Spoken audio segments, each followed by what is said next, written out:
Welcome to Daddy vs. Doctor. Here are your hosts, pediatrician Dr. Scott Cohen and comedian Sebastian Maniscalco. All right, Daddy. Welcome to Daddy versus Doctor. You just call me Daddy? the next podcast title, did you call me Daddy? I think, isn't there one that podcast out there? Call her Daddy. Call her Daddy. Oh, yeah. Well, I think that's probably a totally different subject.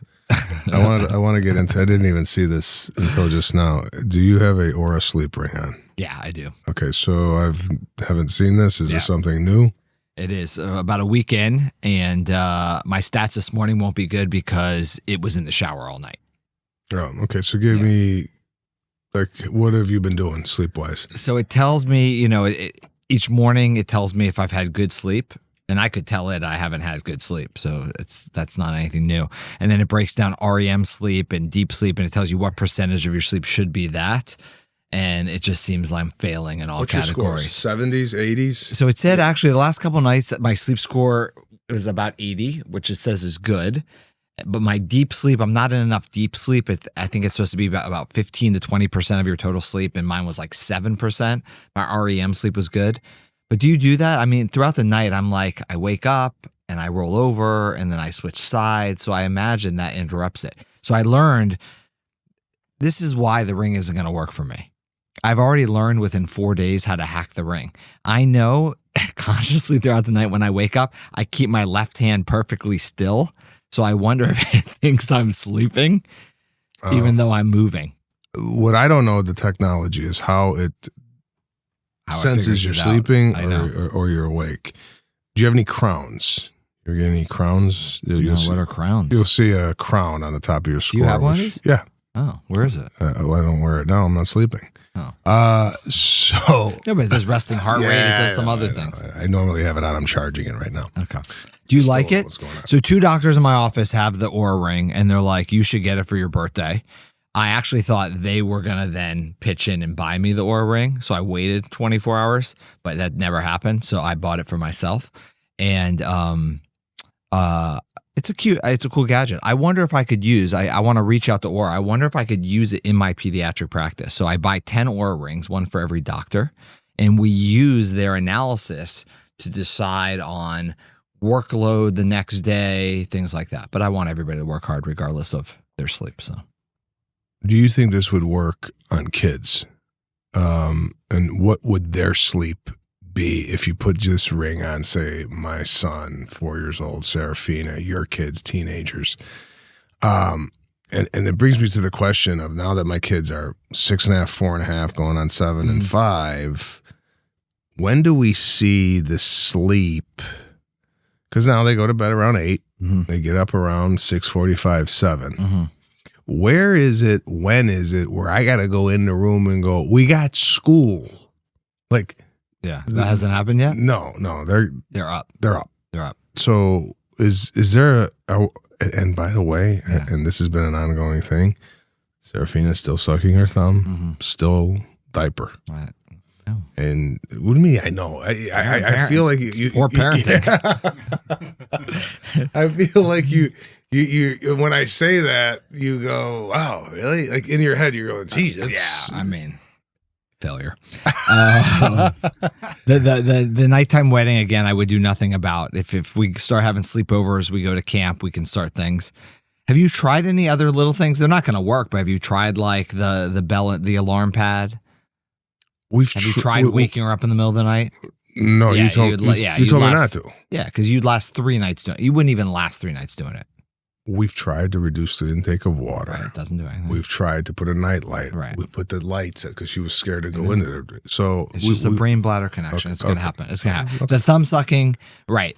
Kids at her age, once they thumb suck. It's almost impossible to break. I hate to say it. There's like not a great one way until Aaron's going to make her a type of retainer, and that's going to avoid her putting her thumb up into her palate and feeling good about it, and then she'll stop doing it. All right. Or she'll get a boyfriend or girlfriend and decide that it's not cool. Well, I want to talk about friends too with kids. I don't know if you've dealt with this. We're having a problem. Not problem, but there's a Caruso friend, Serafina friend that let's just say, could be rubbing off on my kid. Okay. All right. So, and this is to all you parents out there that think, oh, I'm just going to have a kid and then you're just going to be on your phone all day playing Scrabble, whatever. Get involved because you're making my job harder. Tell them what you do in your head to these people. Funeral in their head. They pass away. And they're in a coffin. So.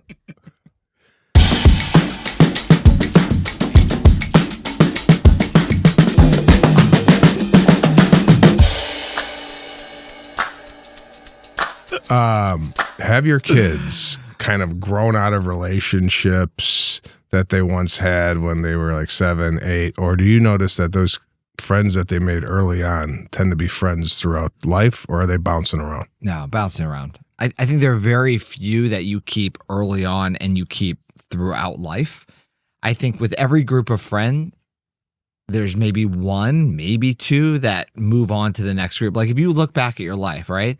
How many kids from high school do you still hang out with? And then how many kids from college? And how many from work? And how many people do you meet now that you want to stay friends with, right? Doesn't that pool get smaller and smaller? I feel like I can think of like one person from each of those eras that stay together. And then I think what's cool is I notice when we get all these people together, everybody gets along really well. Because everybody's very similar because that's who you've kept, right? You've kept that box. So everybody gets along with everybody else as if they knew them a long time. At least that's how I feel in the friend group. And I see that with my girls. That's why it's hard. As much as a parent, and I'm like you, I want to get involved and be like, oh, that person, like that, just cut it off right now. Yeah. But what you realize is you sort of have to let them figure it out to a sense as long as it's safe. And then they make good decisions later on. I remember my mom, I had a girlfriend in college for a long time. And after we broke up, my mom said to me, I knew you guys weren't going to make it. And I said, oh, well, why didn't you say something? And she said, well, if I had said that, you probably would have hung on to it longer. You know, you have to figure those things out for yourself. So that was an interesting comment. I can't keep my mouth shut. I keep telling the kids they're no good. So you literally are like Serafina, that kid. Like, I go, do you have any problems today or any issues? And she would say anything, and then I have to come back with some lighthearted. Yeah. I don't. Well, there's been a couple of times where I said, tell this person to take a walk.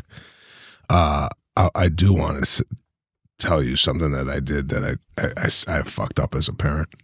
I really just one thing. Well, there's been this is kind of lapse of judgment here. Serafina and I, prior to her going to sleep, we took them to go see the Michael Jackson Experience over at the Pantages. It's a musical. Now they like Michael Jackson. Play Michael Jackson. Put a Michael Jackson out. We love his music. Mm-hmm. They like when Michael Jackson. I don't know if you remember this Pepsi commercial, Haircut on Fire. Yeah. They love watching that. That was our childhood. I mean, so now I'm thinking bedwetting, fire starting. What's the triad for serial killer? And hurting pets. Then we need to talk about your children, by the way. Anyways, that is the triad. So Serafina and I were just laying in bed watching TV, and she's like, put Michael Jackson on, and she's like, Daddy, he burned his hair off, but then he looked like he had hair. I said, yeah, he probably had a wig on. I said, Daddy wore a wig in a movie once. She's like, oh, you did? Could I see? I said, yeah, let me put it on. Now, there's 2 movies I did where I wore a wig. Okay. I picked The Irishman. I didn't even think about the other one I was in. Okay. So. Oh my God. And like a full on murder scene? I'm showing her the scene at the Copacabana. And shortly after that, I go, Daddy gets shot here. Yeah. And I said, she's like, what? I said, yeah, Daddy gets shot, but it's pretend, Mm-hmm. So De Niro comes in, he starts shooting, and I'm like, oh, and in my head, I'm like, oh, wow, this is a little aggressive. And then I go, look, Daddy's going to go through a window. And then I go through the window, and then he puts 2 or 3 of my back, and she's bawling. Yeah. I mean, like, uncontrollably bawling. And I'm like, it's okay. It's pretend. I'm fine. I'm fine. It's just, it's funny. Like you think they're old enough to grasp these concepts, but she was stunned. Did you do Dahmer as an encore? What happened? What? And then I'm with. This is afterwards. I'm with Caruso in his bedroom. Serafina is with mommy, and what my wife does is she journals with the kids, like how was your day? What? And then Serafina goes to my wife, I'm sad, and she's like, why? She's like, well, Daddy got shot in a movie, and she's like, what? So she comes in, she goes, really? I go, what? She goes, The Irishman? That's why they have ratings. But sure, at least your kids care about you. I think my girls will watch that and be like, whatever. Couple more is back. We're good without him. He's fine. I know that she doesn't like the sound of a gun. But yeah, totally screwed up. Totally screwed up. So no wonder she's not sleeping well and she's wetting her bed. And I like that you solve your own problems. At least I admit, though. I told Lana, I go, lapse in judgment. I really screwed that up. Here's the scene that I showed my daughter at 6. And by the way, the caption is "Killing Crazy Joe." Yeah, killing Crazy Joe. I just wanted to show her the wig. It has a full wig I got on, right? Sideburns and all. Wait, why do you could do that with your hair? No, not this. You might think I could, but believe me, I needed a wig. So I'm talking to this, like, look at Daddy, he got the sideburns on. She's like, oh. I said, and this is where I think I brought it up. I go, Daddy gets shot in this movie. Yeah. And she goes, what? I go, like, showing the wig could have ended literally right there. Like, look at Daddy's wig. Well, no. We're going to dinner. It's just. So I'm like, yeah, see, let's hear it is, Serafina. He's going to do it right now. Watch. I go, look at him. Do you see the blood? And then I go, look at Daddy's going to go through a window. And then 2 in the back. Wow. Yeah, two in the back. With the splash. And then that was the end of that. So I selfishly. You'll pay for therapy. It's fine. Selfishly, I want to show the kids, they're seeing animation stuff. She's like, Daddy, I just want to watch you in the Super Marios. And I said, yeah, no, we'll keep it like that. Because you're like, oh, I can't wait till I watch Rocky with my kid, right? I can't wait till I watch Predator. And my girls love horror films. They watch the craziest stuff. Yeah, but it doesn't bother them. No, I was early teens, 12, 10, 11. Well, yeah, just 4.5. So we had that. We had that as a slip in parenting. But I do have to tell you, I'm really Sarah, and I don't know if this is the environment we're growing up in. I never wanted extra help in school. I never said I'm struggling. I need a tutor or this and that. I picked her up from the theater yesterday. She's like, Daddy, I want 2 private lessons. I am second lead in this play, and I need to kill it. And I need to make sure this is perfect. Now, I don't know if this is just, she gets private lessons for reading. She had private lessons for gymnastics. Just because she enjoys it, and we're like, all right, might as well enjoy it. I never enjoyed anything. My father never enjoyed anything. I never enjoyed anything that much where I go, I need more help. My father said, I'm getting you a soccer coach on the side. It's a German guy. His name's Frank Speth. Frank, if you're out there, thank you. He helped me in high school during the summer with my soccer skills. Right. I didn't want the coach. My dad said, now, failing in math, right? Yeah. No help. No help. Soccer coach? Right. Get him in here. And you just thank the guy that took your soccer career and made you into a comedian. Yeah, so, it makes sense. And it didn't really bump me to a level where I got a scholarship. Messy. Yeah. But anyway, I think that takes a pretty high level of, understanding yourself to say that you want to do better. That's a really good drive if that's the case, right? See that there's room for improvement and want to achieve. I think the hardest thing for anybody, kids or adults, is asking for help. Yeah. And she's asking for it, and I am paying for it. Why don't you give her why don't you give her acting lessons? I mean, look, you could hey, let's go. I'll pretend shoot you in the back twice and you pretend to die. Not old enough yet to teach what I know. What I know.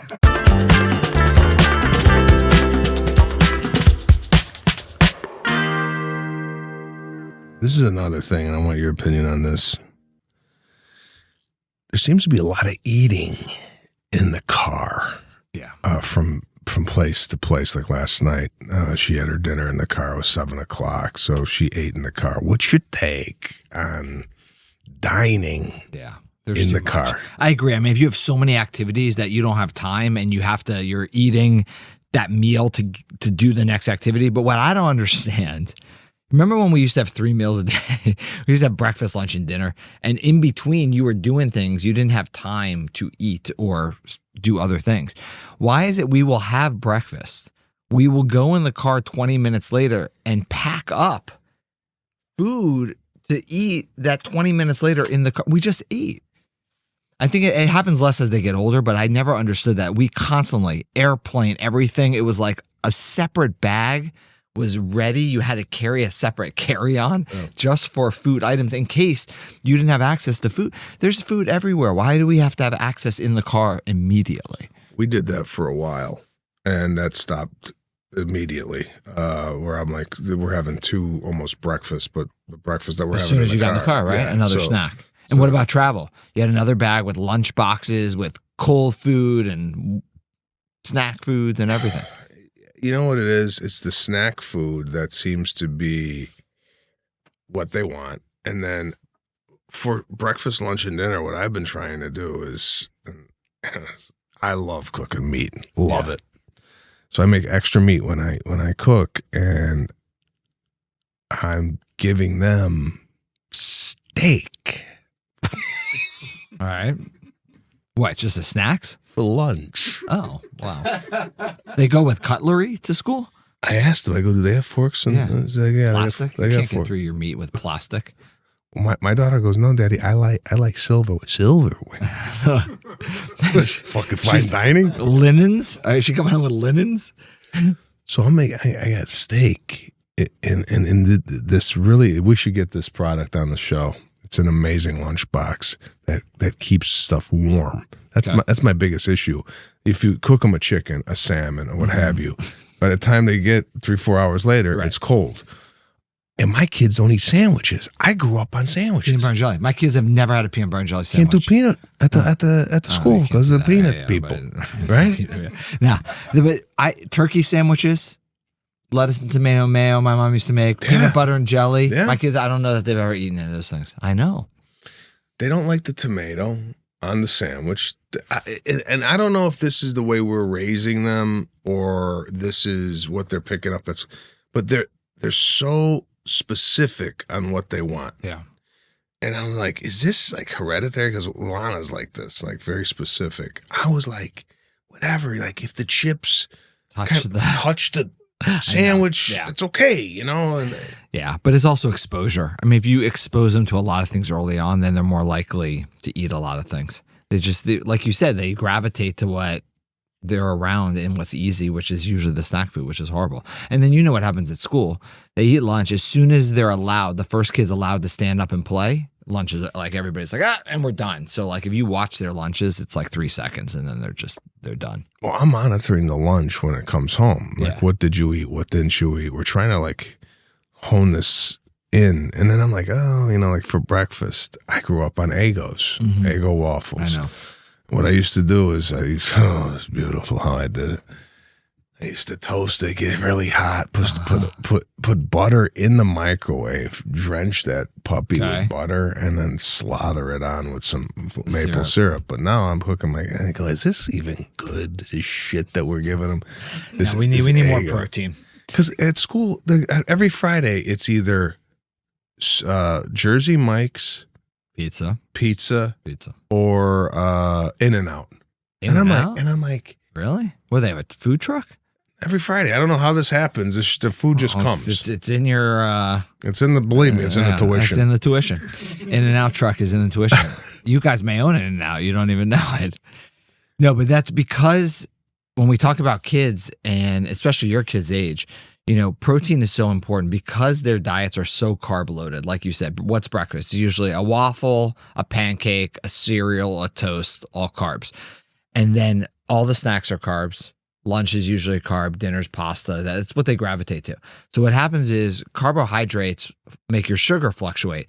And that is the number one cause of kids having headaches. That's the number one cause of kids having behavior changes, temper tantrums, because what happens is they bottom out at school or usually when you pick them up from school, and then it's a 50-50 shots, a shit show if something doesn't go their way, and you know, their concentration is good for work. So high protein snack first thing in the morning. So adding something in like an egg, bacon, yogurt, cheese, and then afternoon snack when they come home, usually they want in the car a high protein snack as well, you know, peanut butter crackers, nuts, deli meat, I don't know, hard-boiled eggs, something, because that keeps your sugar flat, euglycemic, and then that affects those fluctuations. Behavior's better, thinking's better, mood is better, everything's better. Yeah.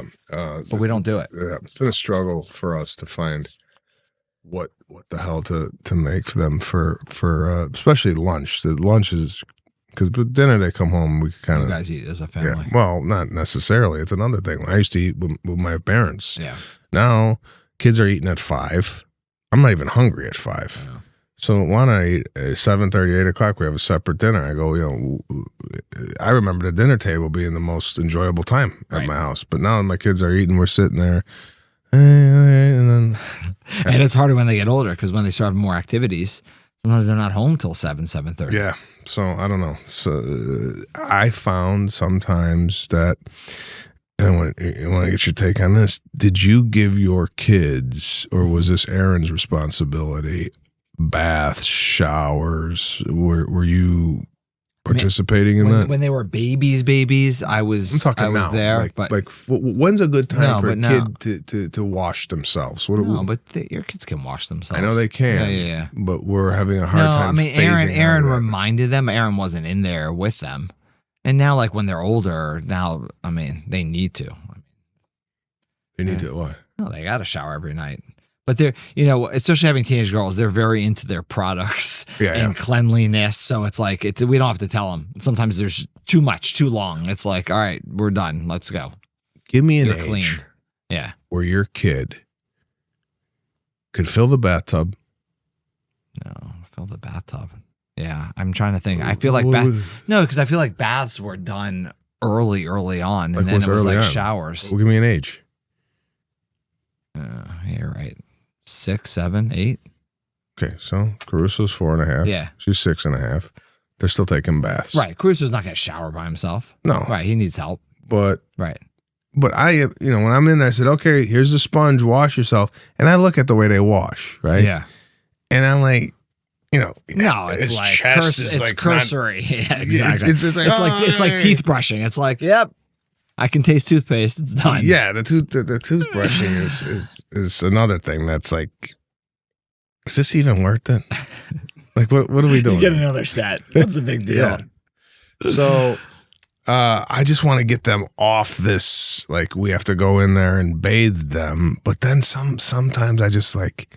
I'm brushing the hair, right? I'm brushing only the one hair. time, right?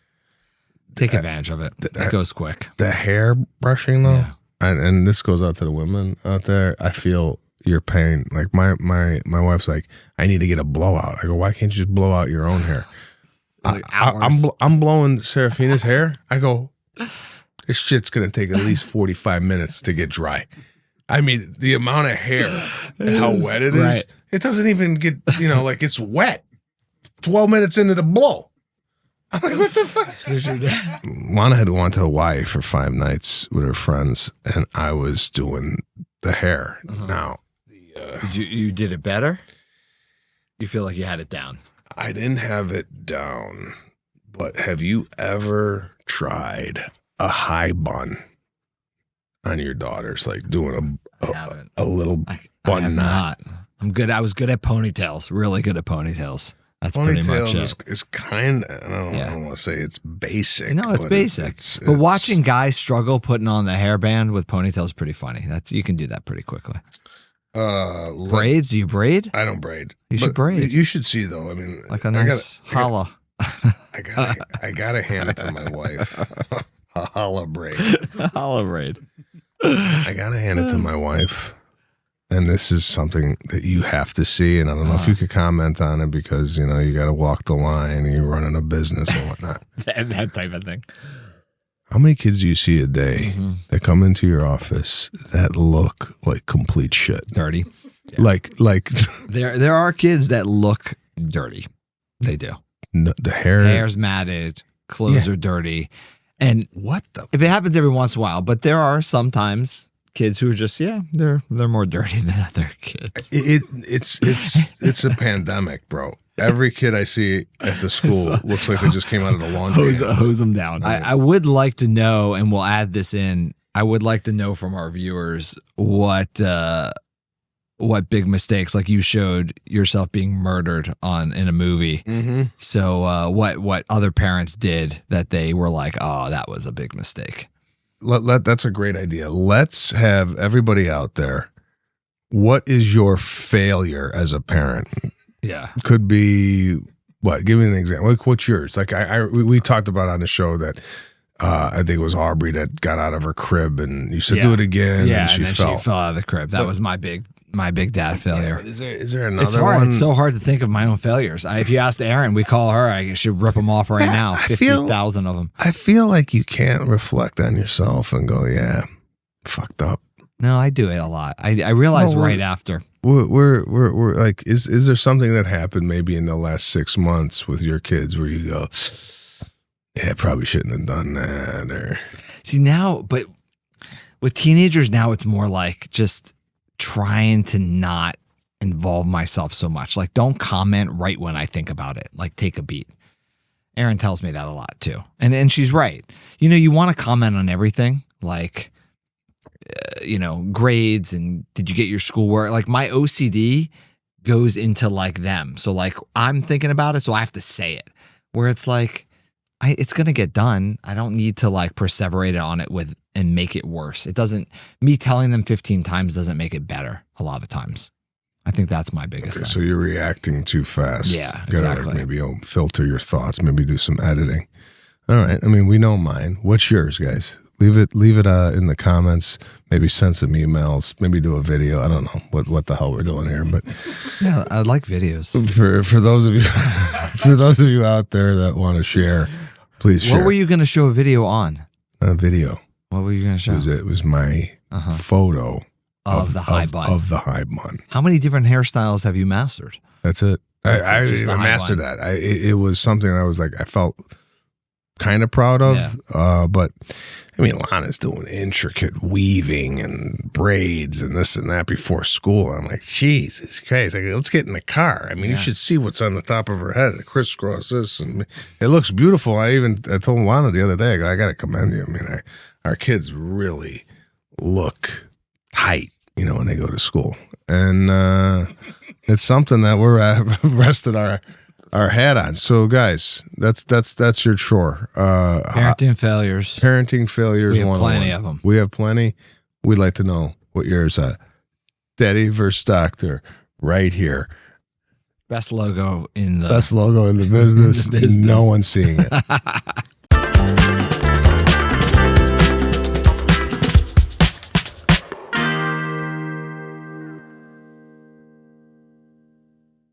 The opinions expressed in this program are not intended as professional medical advice, as a diagnosis, as a treatment protocol, or as a substitute for professional medical advice from your physician. Please consider your own medical history and consult with your own physician for your specific healthcare and/or medical needs and about your concerns for yourself and your family.